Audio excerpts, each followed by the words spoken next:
हमारे एक प्रधानमंत्री थे, लेट पीवी नरसिम्हा राव।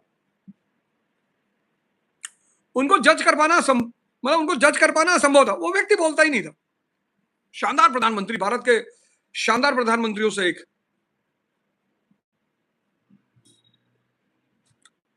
अच्छा, ऐसा क्यों है? हर हमेशा जरूरत से कम क्यों बोले? उसकी वजह क्या है? अब मेरे एक दोस्त हैं, तो हम लोग एक मिट्टी में गए, एक साहब की डेथ हो गई थी, तो उनके घर गए, तो डेड बॉडी पड़ी हुई थी, तो लाठी वाठी चली थी, तो सर फट गया। देखे वो, बोले अच्छा हुआ मर गए, कहीं नीचे लग जाती तो आंख ही फूट जाती। जब नहीं जान पाते हो कि क्या बोलना है तो चुप रहो, वो ज्यादा श्रेष्ठ है। लोगों को शब्दों से प्रभावित करने की कोशिश ना करें। आप जितना ज्यादा बोलेंगे उतने ही साधारण नजर आएंगे और आपका नियंत्रण उतना ही कम होगा। अगर आप अपनी बात को अस्पष्ट, गोलमोल और अजीब रखेंगे तो आपको नीरस बात भी मौलिक लगेगी। अगर आप अपनी बात को अस्पष्ट, गोलमोल और अजीब रखेंगे तो आपकी नीरस बात भी मौलिक लगेगी। सशक्त लोग कम बोलकर प्रभावित करते हैं और रौबदार दिखते हैं। इस बात की ज्यादा संभावना होती है कि ज्यादा बोलते समय आपके मुंह से कोई ना कोई मूर्खतापूर्ण बात निकल ही जाती है। क्यों? ज्यादा कौन बोलेगा? जो उत्तेजना में आ जाए। ज्यादा बोलना उत्तेजना का परिणाम है। इसलिए जिनकी बीपी हाई होती है ना, वो बहुत बोलते हैं। तो ज्यादा बोलना, या तो उत्तेजना में आप बोल रहे हैं या आप क्रोध में बोल रहे हैं, और दोनों समय, दोनों सिचुएशन में बोलना खतरनाक हो सकता है। एक बड़ा प्यारा एग्जाम्पल दिया हुआ है इस किताब में, बहुत प्यारा। 1825 में रूस का जो जार था, शासक निकोलस वन, अनरेस्ट चल रहा था उसके समय में, विद्रोह चल रहा था। और विद्रोह इसलिए चल रहा था कि भाई इंडस्ट्रियल रेवोल्यूशन करो और नई इंफ्रास्ट्रक्चर बनाओ, और मतलब डेवलपमेंट के लिए विद्रोह चल रहा था। उस विद्रोह का नेता था कोंदरेटी रायलेव। जो विद्रोही नेता था वो कोंदरेटी रायलेव था। पकड़ा गया वो, उसको फांसी हो गई। फांसी हो गई तो जब उसको फांसी दी गई तो उसकी रस्सी टूट गई, बच गया। अब पहले ऐसा होता था, पहले, अब तो खैर जब फांसी दी जाती तो लिखा जाता है हैंग टिल डेथ, मतलब जब तक मारना जाए तब तक लटकाओ।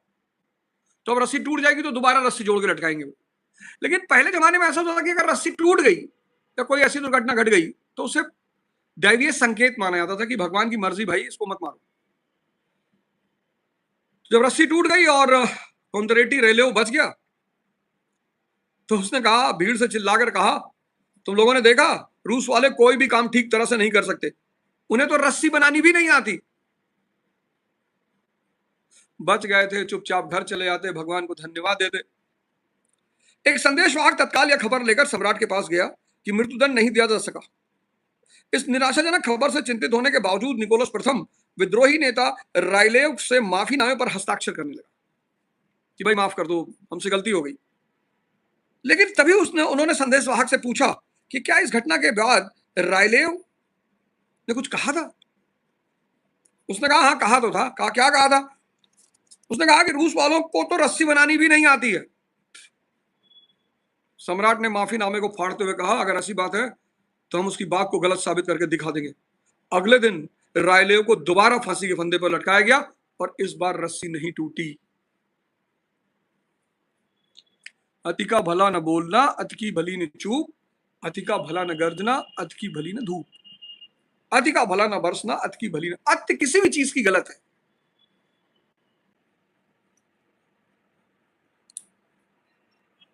बरम Khan, never outshine your master. दूसरा यह है कि अपने इंटेंशन को किसी को मत बताइए। यह तो बहुत बड़ा सूत्र। Conceal your intentions. इस चक्कर में इतने सारे लोग परेशान हैं, बहुत परेशान, बहुत। हमारी मौसी कह रही थी तुम जिंदगी में कुछ नहीं कर पाओगे, सही तो कह रही हैं। इसमें बुरा मानने की क्या जरूरत? कोई जिंदगी में कुछ नहीं कर पाता, परमात्मा जिससे जो करा ले। वही हमारे स्कूल के टीचर थे, फातिमा इंटर कॉलेज के, सब बोलते थे अवध हो जा, ज्यादातर बोलते थे अवध हो जा, कुछ नहीं कर पाओ। परमात्मा ने करा लिया। वो गलत नहीं थे, वो बहुत सही थे, वो बहुत अच्छे थे, वो कुछ भी गलत नहीं कहते थे। इसमें बुरा मानने की क्या जरूरत? बुआ के घर गए थे, पानी नहीं पूछी, कमिश्नर हो गए, प्रोटोकॉल चाहिए कि गृह मंत्री हो? है? कभी बॉस से श्रेष्ठ ना दिखे, शत्रुओं से काम लेना सीखे, अपने इरादे छिपा कर रखे, हमेशा जरूरत से कम बोले।